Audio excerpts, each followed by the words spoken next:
Сложный невус. При исследовании кожи определяется многослойный плоский эпителий с выраженным гиперкератозом, папилломатозом, в котором определяются гнезда невусных, слегка полиморфных клеток.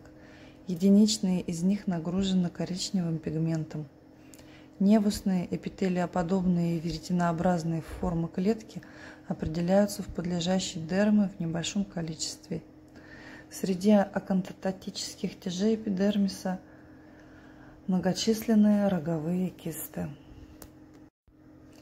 Это четвертая категория сложности гистологического операционно-биопсийного материала, который присваивается код по международному классификатору болезни D23.4.